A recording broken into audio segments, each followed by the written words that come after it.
देहरादून के चंद्रमणि इलाके में युवक की हत्या हुई है। पुलिस के मुताबिक मृतक मंगेश, जिसकी उम्र 40 साल है और वो बिहारीगढ़ का रहने वाला है, जो कुछ दिन पहले ही देहरादून आया था, जिसकी गला घोंटकर हत्या कर दी गई थी। पुलिस पूरे मामले की छानबीन में जुटी है।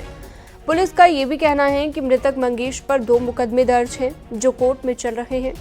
मंगेश अपने साथी सचिन के साथ रहता था, वो फिलहाल गायब है। वहीं सचिन भी हत्या के 2 मुकदमे डोईवाला कोतवाली में दर्ज हैं। फिलहाल पुलिस सचिन की तलाश कर रही है।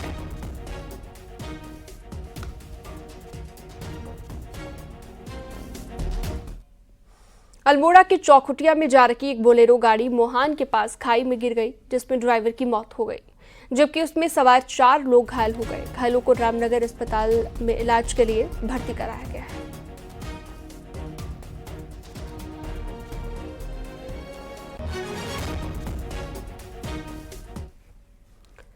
कोटद्वार में डिग्री कॉलेज रोड पर एक तेज रफ्तार कार ने स्कूटी सवार दंपति को जोरदार टक्कर मार दी और हादसे में स्कूटी सवार दोनों लोग घायल हो गए, जिन्हें अस्पताल में भर्ती कराया गया, जबकि कार में सवार युवक फरार है। पुलिस ने कार को जब्त कर लिया है। कार सवार युवक की तलाश की जा रही है।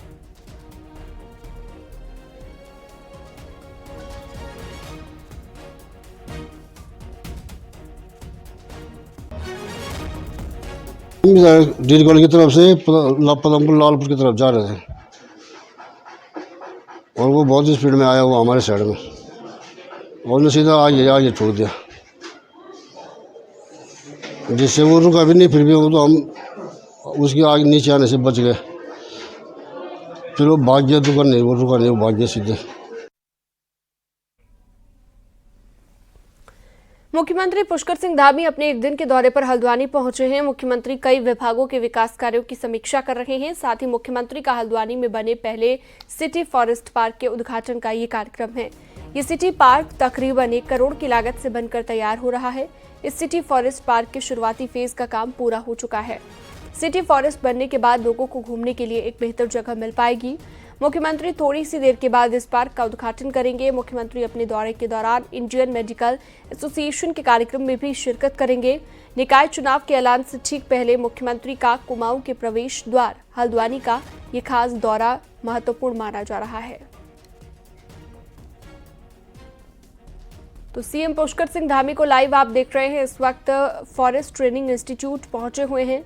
विकास कामों को लेकर मुख्यमंत्री की ये मीटिंग काफी महत्वपूर्ण मानी जा रही है। पीडब्ल्यूडी, पेयजल और बिजली विभाग के साथ सीएम पुष्कर सिंह धामी इस वक्त मीटिंग कर रहे हैं। इसके बाद आईएमए के कार्यक्रम में भी शामिल होने का कार्यक्रम है मुख्यमंत्री पुष्कर सिंह धामी का। हल्द्वानी के दौरे पर हैं और यहां पर एक इम्पॉर्टेंट मीटिंग लेते हुए आप सीएम पुष्कर धामी को लाइव देख रहे हैं। तो समय समय पर इस तरह की मीटिंग्स उनकी तरफ से ली जाती रही हैं और अब फिर से विकास कार्यों को लेकर पीडब्ल्यूडी, पेयजल और बिजली विभाग के साथ सीएम पुष्कर सिंह धामी की एक महत्वपूर्ण मीटिंग इस वक्त जारी है।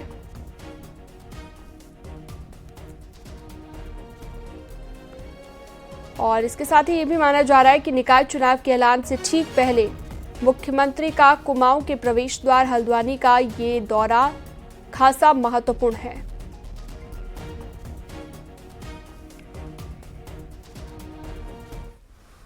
देहरादून से अगली खबर है, जहां पर आज केदारनाथ से नवनिर्वाचित बीजेपी विधायक आशा नौटियाल ने विधायक पद की शपथ ली।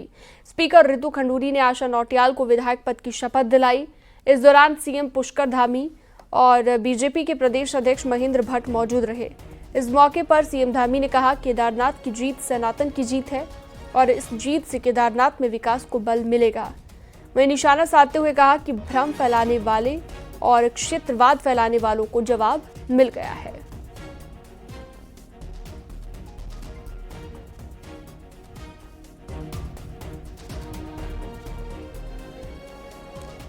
तो देख सकते हैं ये तस्वीर आप, बीजेपी के विधायक आशा नौटियाल ने शपथ ग्रहण की है। हाल ही में केदारनाथ विधानसभा से नवनिर्वाचित हैं आशा नौटियाल। देहरादून से ये सीधी तस्वीरें आप देख रहे हैं। देहरादून में दरअसल ये शपथ समारोह हुआ है और इस शपथ ग्रहण के दौरान सीएम पुष्कर सिंह धामी भी मौजूद रहे। साथ ही सीएम ने कहा कि केदारनाथ की जीत सनातन की जीत है और केदारनाथ में विकास को इससे बल मिलेगा। और तेज गति प्रदान करेंगे। पहले भी श्री केदार धाम का नवनिर्माण पुनर्निर्माण हमारे आदरणीय प्रधानमंत्री जी के नेतृत्व में तेज गति से चल रहा है और 2014 की प्रलय के बाद जिस तेज गति से भव्य केदार और दिव्य केदार बना है उसको पूरी दुनिया देख रही है और आज हम उस विकास को अनवरत रूप से बढ़ाने के लिए संकल्पित हैं और इस चुनाव से पहले जो हमने वहाँ पर घोषणा की है, जो शासनादेश किए हैं या जो भी हमने वायदे किए हैं उन सभी को हम पूरा करेंगे। निश्चित रूप से ये जीत सनातन की जीत है। ये जीत हमारे आदरणीय प्रधानमंत्री जी के द्वारा जो विकास के काम वहाँ पर किए गए हैं, पूरे उत्तराखंड के अंदर किए गए हैं, उसकी जीत है। ये जीत केदारनाथ विधानसभा के लोगों की जीत है, ये उत्तराखंड के लोगों की जीत है और ये हार उनकी हार है जिन्होंने इस चुनाव में क्षेत्रवाद फैलाने का काम किया, जातिवाद फैलाने का काम किया, झूठ और भ्रम की जिन्होंने राजनीति की, उनके मुंह पर करारा। ये जीत केदारनाथ विधानसभा में विकास कार्यों की जीत हुई है। हमारे देश के यशस्वी प्रधानमंत्री आदरणीय मोदी जी के, आदरणीय धामी जी के विकास कार्यों पर लोगों ने मोहर लगाई है और निश्चित तौर पर आगे भी हमारा विजन विकास के हर कोने, जहां भी विधानसभा क्षेत्र में जो भी गांव अभी विकास से अछूते रह गए हैं उन गांवों को विकास की गति में आगे बढ़ाने का है।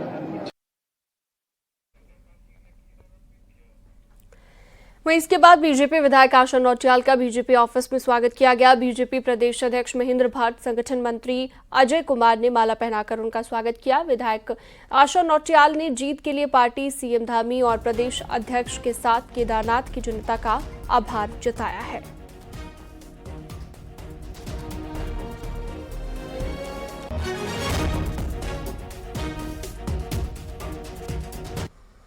गंगोत्री नेशनल पार्क के गेट शीतकाल के लिए बंद कर दिए गए हैं। पर्वतारोहण और ट्रैकिंग के लिए प्रसिद्ध गंगोत्री नेशनल पार्क और गर्तांगली की सैर के लिए पर्यटकों को अब अगले साल तक अप्रैल तक का इंतजार करना होगा।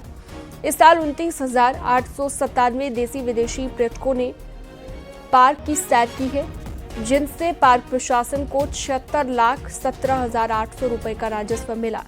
गंगोत्री नेशनल पार्क क्षेत्र देश का तीसरा सबसे बड़ा पार्क है, जो 1553 वर्ग किलोमीटर और 7,000 मीटर से अधिक ऊंचाई पर फैला हुआ है। पार्क क्षेत्र में हिम तेंदुए, अर्गली भेड़, भूरा भालू के साथ लाल लोमड़ी जैसे कई दुर्लभ जीवों का घर है, जहां पर पर्यटकों को आसानी से उच्च हिमालयी क्षेत्र में पाए जाने वाले जीवों के दीदार हो जाते हैं।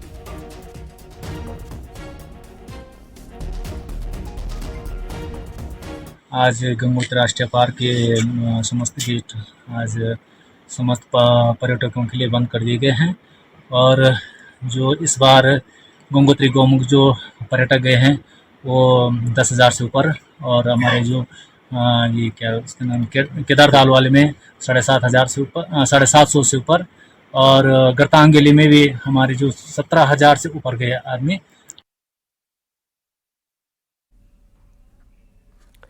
देहरादून से बड़ी खबर है। आईएएस नितिन भदौरिया बने डीएम। नितिन भदौरिया डीएम बन गए हैं। उधम सिंह नगर के डीएम बनाया गया है उन्हें। पहले अल्मोड़ा के डीएम भी रह चुके हैं भदौरिया। आईएएस नितिन भदौरिया उधम सिंह नगर के डीएम बनाए गए हैं।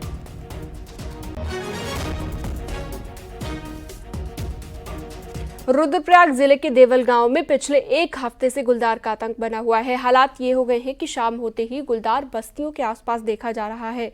ऐसे भी लोग खौफ के साए में जीने को मजबूर हैं। लोगों ने वन विभाग से गुलदार को पकड़ने की मांग की। दूसरी तरफ वन विभाग की टीम इलाके में गश्त कर रही है। लोगों से अलर्ट रहने की भी अपील की जा रही है।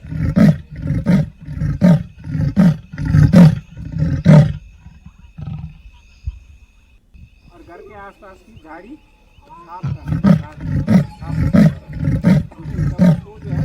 और जहाँ जहाँ पे इस बाघ के स्पॉट आ रहे हैं नज़र या वीडियोस आ रहे हैं या कोई भेज रहा है तो उसके हिसाब से वहाँ पे कैमरे भी ये लगा रहे हैं। अभी तक 4-5 क्षेत्रों में उन्होंने कैमरे भी लगाए हैं और उन्होंने जल्दी, मैंने उनको खुद कहा है कि आप इसको रेस्क्यू करके और रिजर्व फॉरेस्ट में इसको भेजें।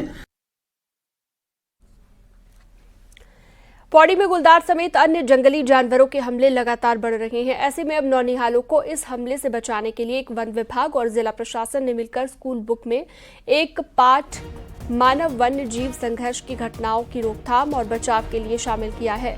बस अब पाठ्यक्रम को लागू करने से पहले इसके रिव्यू के लिए उत्तराखंड शिक्षा सचिव को भेजा गया है, जिस पर हामी भरते ही ये पाठ कक्षा 3 से लेकर 8 तक के पाठ्यक्रम में शामिल होगा। वन विभाग का कहना है कि गुलदार अपने शिकार के लिए सॉफ्ट टारगेट खोजता है और इंसानों पर सबसे सॉफ्ट टारगेट गुलदार के लिए बच्चे हो जाते हैं।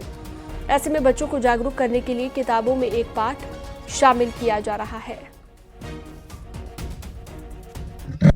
विभिन्न क्लासेस के जो पाठ्यक्रम है इसमें सुरक्षात्मक उपाय जैसे अकेले रात में बाहर ना निकलना, अकेले अगर शौच के लिए जा रहे हैं तो सुपरविजन में जाना है, घर के आसपास जो है समुचित झाड़ी की सफाई रखना है, समुचित प्रकाश की व्यवस्था रखनी है, जंगल में अकेले न जाए।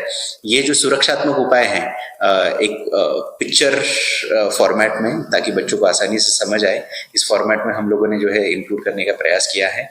और उस कोर्स को डाइट और डीएफओ और सीडीओ साहब की अध्यक्षता में कमेटी के माध्यम से डेवलप किया गया।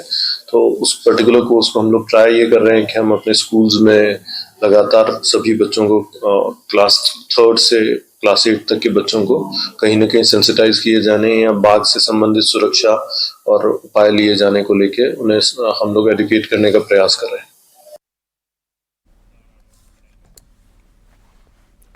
उत्तरकाशी में मस्जिद के खिलाफ 1 दिसंबर को प्रस्तावित महापंचायत को प्रशासन ने सशर्त अनुमति दे दी है। इन शर्तों में हेट स्पीच ना करने, रैली नहीं निकालने, ट्रैफिक बाधित नहीं करने के साथ धार्मिक मानव भावना को नहीं भड़काने और शांति व्यवस्था कायम रखने समेत अन्य शर्तें शामिल हैं। इसके साथ ही मस्जिद मोहल्ला के 50 मीटर के दायरे में धारा 163 लागू कर दी गई है।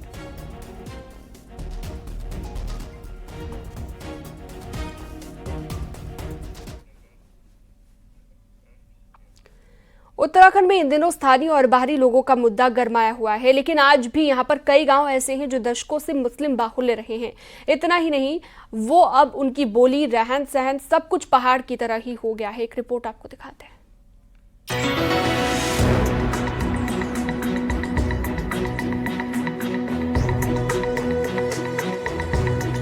पहाड़ में इन दिनों डेमोग्राफी चेंज और बाहरी लोगों को लेकर भले ही मामला गर्म है, लेकिन पहाड़ में आज भी कई ऐसे गांव हैं जो मुस्लिम बाहुल्य हैं। पौड़ी जिले के दुगड्डा ब्लॉक के 2 गांव बंगला और बूंगधार ऐसे गांव हैं जो मुस्लिम बाहुल्य हैं। इन दोनों गांवों में 20 से 25 मुस्लिम परिवार रहते हैं। ग्रामीणों की आजीविका का मुख्य जरिया खेती और बकरी पालन है। गांव तक पहुंचने के लिए 1 किलोमीटर तक खड़ी चढ़ाई चढ़नी पड़ती है। ये मुस्लिम पहाड़ी शैली में इतना रच बस गए हैं कि इन्हें देखकर ये अंदाजा लगाना मुश्किल है कि ये मुस्लिम हैं। इनका रहन सहन, बोली, भाषा भी बिल्कुल पहाड़ की तरह ही है। साथ ही आसपास के दूसरे गांव के लोगों से भी इनका मेल जोल बना है। हाँ ना, हमारे तो कभी ना कभी पोखरते कभी नाते कभी साबु वाला फार्म में कभी बाबरू कोड़द्वार इन जगह कभी तो राम गाँव तरफ का थेला नहीं हमारे इलाका जाता पोखर तरफ से। पापा भी हमारी एक बेटी की छो, दादा भी, दादा भी, हम तो एक बेटी की छो। मतलब इन तक कुछ नहीं चीज अंग्रेजों टाइम से तो सभी एक चीज होंगे तो पाकिस्तान अगर हम दूसरे देश बेटी होंगी हम एक पहाड़ भी, हम तो हिंदुस्तान तो ही मंदिर। समय के साथ ग्रामीण अब शिक्षा को भी अपनाने लगे हैं। सभी परिवार के बच्चे अब स्कूल या कॉलेज जाते हैं और पढ़ाई कर अपना भविष्य तलाश रहे हैं। गाँव में एक प्राइमरी स्कूल भी है। वहीं अंदरूनी बनाम बाहरी की लड़ाई पर कहना है कि उनके पूर्वज इसी गांव में रहते थे, वो भी इसी प्रदेश के निवासी हैं। सर पहले बच्चे कम पढ़ते थे, लेकिन अब अल्पसंख्यक भी पूरी पढ़ाई कर रहे हैं और पढ़ने में भी बुंदार के बच्चे ठीक हैं। और बस सिर्फ ये है कि माँ बाप पढ़े लिखे नहीं है तो बच्चे थोड़ा घर में पढ़ाई नहीं कर पाते। हम तो मतलब खा भी साल मतलब पुराना मामा दादा परदादा मतलब ये कितना पहले बुजुर्ग चले गए, मतलब हमारे जन्म की है हमारे देवी परदादा को पुराना एक पीढ़ी हमारी की थी। पहाड़ों पर बीते कुछ दशकों में मुस्लिमों की तादाद तेजी से बढ़ी है, लेकिन कई गांव आज भी मुस्लिम बाहुल्य है, जिनका मानना है कि वो कोई बाहरी नहीं है। हालांकि पहाड़ के प्रति इनका लगाव अब इन्हें पूरी तरह से पहाड़ी बनाता है। न्यूज़ 18 के लिए कोटद्वार से अनुपम भारद्वाज की रिपोर्ट।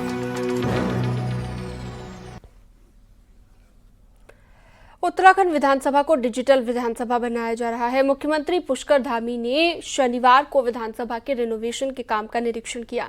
इस दौरान मुख्यमंत्री विधानसभा हॉल में भी गए, जहां पर हर विधायक के सामने स्क्रीन की व्यवस्था की गई है, जिसमें सत्र के दौरान विधायकों को हर जानकारी या फिर डॉक्यूमेंट मुहैया कराया जाएगा।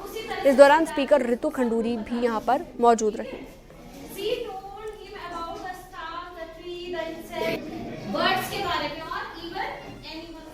तो विधानसभा में जो अब रिकंस्ट्रक्शन हो रहा है उसका जायजा यहां पर लेते हुए नजर आए सीएम पुष्कर सिंह धामी। रेनोवेशन के काम को उन्होंने देखा। दून विधानसभा को अब डिजिटल बनाया जा रहा है। कामों का जायजा लेने के लिए पहुंचे हुए सीएम पुष्कर सिंह धामी को आप देख रहे हैं। दोनों बराबरी का, ठीक है। अब नेक्स्ट पेज पे देखते हैं ये किस चीज के लिए बता रहे हैं, यही से हमारी गोल्डन बिल्डिंग। ऋषिकेश से खबर है, जहां पर सरकारी अस्पताल में सीनियर डेंटल सर्जन की अचानक से मौत से हड़कंप मच गया। ओपीडी में डॉक्टर जैन की हार्ट अटैक से मौत हो गई। बताया जा रहा है कि शनिवार सुबह डॉक्टर जैन डेंटल ओपीडी में जाकर कुर्सी पर बैठे। इस बीच करीब 10:45 पर कुर्सी पर बैठे हुए ही अचानक बेहोश हो गए। आनंद फानन में उन्हें अस्पताल के आईसीयू में ले जाया गया, जहां पर डॉक्टरों ने उन्हें मृत घोषित कर दिया।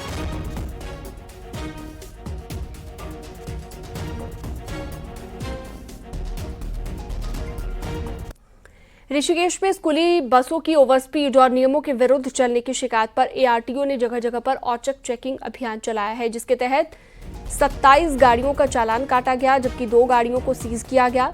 एआरटीओ मोहित कोठारी ने बताया कि सभी गाड़ियां नियमों की अनदेखी कर स्कूली बच्चों को लेकर जा रही थी।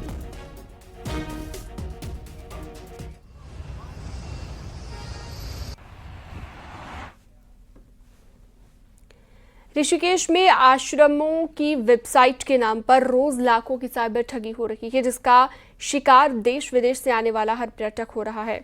और साइबर ठग आश्रमों की फर्जी वेबसाइट बनाकर कमरे की बुकिंग के नाम पर लोगों को चूना लगा रहे हैं। ये साइबर ठग राजस्थान, झारखंड में बैठकर ऋषिकेश के आश्रमों के नाम पर साइबर ठगी कर रहे हैं। पुलिस अब इस पर नकेल कसने में जुटी हुई है। किसी को भी व्हाट्सएप पे बुकिंग मत करिए, और ऑल ओवर इंडिया कहीं के लिए भी व्हाट्सएप पे बुकिंग मत करिए। जो भी व्हाट्सएप पे अगर लिंक शेयर हो रहा है वो फ्रॉड होते हैं। हमारी जो है हमारी अपनी ऑफिशियल वेबसाइट है। साइबर फ्रॉड्स के विरुद्ध निरंतर कार्रवाई करते हुए जनपद पौड़ी पुलिस के द्वारा एक अभियुक्त को भरतपुर राजस्थान से गिरफ्तार किया गया है। जनपद में हमारे पास बार बार ये शिकायत प्राप्त हो रही थी कि एक गैंग के द्वारा लक्ष्मण झूला ऋषिकेश क्षेत्र के अंतर्गत जो आश्रम है उनमें बुकिंग के नाम पर फर्जी वेबसाइट्स बनाई गई हैं, और इन वेबसाइट्स पर फेक बुकिंग के नाम पर पब्लिक के साथ धोखाधड़ी की जा रही है, जिसका हम लोगों ने संज्ञान लेते हुए मुकदमा पंजीकृत किया। देहरादून के डीएम ने विकास नगर के सरकारी अस्पताल का औचक निरीक्षण किया। दरअसल कालसी, विकास नगर और सहिया के लोगों ने शिकायत की थी कि अस्पताल में मरीजों को खाना नहीं दिया जा रहा, जिसके बाद डीएम ने अस्पताल का जायजा लिया। डीएम का कहना है कि जल्द ही मरीजों को खाना मिलना शुरू हो जाएगा। वहीं डीएम ने ये भी कहा कि अस्पताल के सीएमएस भी बिना कारण बताए छुट्टी पर हैं, उनके खिलाफ भी एक्शन लिया जाएगा। उनकी कुछ कंप्लेंट्स थी कि एसडीएच होने के बावजूद भी आईपीडी पेशेंट्स को खाना नहीं मिल रहा है। वो अगले महीने से हमने निर्देशित कर दिया है कि वो मिलना चाहिए, और आजकल में ही टेंडर हो जाएगा। अगले महीने से यहाँ पे खाना हमारे पेशेंट जो भर्ती पेशेंट्स हैं उनको मिलेगा। सेकेंडली कुछ डॉक्टर्स की कंप्लेंट्स थी, जैसे हमारे सीएमएस बताया गया कि 10 दिन से अनऑथराइज्ड लीव पर हैं, तो पिनल एक्शन ऑलरेडी उनका ले लिया गया है। Adverse action has been recommended. Haridwar में महिला व्यापारियों के लिए बनाए गए पिंक वेडिंग जोन को नगर निगम ने विस्थापित कर दिया है, जिसमें महिला व्यापारियों में नाराजगी है। नगर निगम से नाराज महिला व्यापारी पिछले 4 दिनों से नगर कमिश्नर ऑफिस पर धरना दे रहे हैं। रोड़ी बेलवाला क्षेत्र में महिलाओं को छोटी दुकानें आवंटित की गई थी, जिसमें से कुछ दुकानों में महिलाओं ने व्यापार भी शुरू कर दिया था। वहीं अब नगर निगम प्रशासन ने इन अस्थायी दुकानों को हटाकर दूसरी जगह पर शिफ्ट कर दिया। महिला व्यापारी लगातार नगर निगम से अपनी दुकानों को चिन्हित कर वेंडिंग जोन में ही लगाने की मांग कर रहे हैं।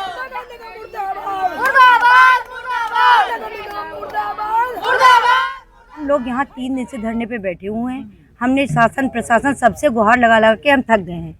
रोज हमसे झूठे वादे किए जाते हैं, 10 दिन में लगेगा, 15 दिन में लगेगा, लेकिन कोई हमारे लिए कार्य नहीं कर रहा है। हमारी यही मांग है कि हमारा व्यापार है वो वापस किया जाए, जहाँ था वहीं लगाया जाए। अब हमारे खोखे जहाँ रखे गए हैं वहाँ पे ना ही कोई व्यवस्था की है, ना ही रोजगार चल सकता है, ना ही आगे चलेगा। ये जो बड़े बड़े मेले का आयोजन होगा, स्नान वगैरह का, तो उस समय ये हटाए जाएंगे। बाकी शेष दिनों में, सामान्य दिनों में लगाया जा सकता है।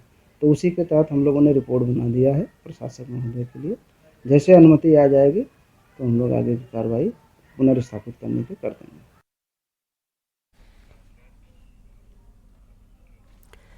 चमोली में लगातार ठंड बढ़ती जा रही है। ठंड की वजह से प्राकृतिक और झरने यहाँ पर पानी के प्राकृतिक जमने लगे हैं। तस्वीर नीति घाटी की आपको दिखा रहे हैं, जहाँ पर मिनी अमरनाथ टिम्बरसैंड महादेव मंदिर के ऊपर टपकने वाला पानी बर्फ का रूप ले चुका है। देख सकते हैं किस तरह से बर्फ की आकृति खूबसूरत नजर आ रही है। सुबह शाम के तापमान में लगातार घाटियों में गिरावट दर्ज की जा रही है, जिसकी वजह से यहाँ पर प्राकृतिक झरने भी जमने लगे हैं।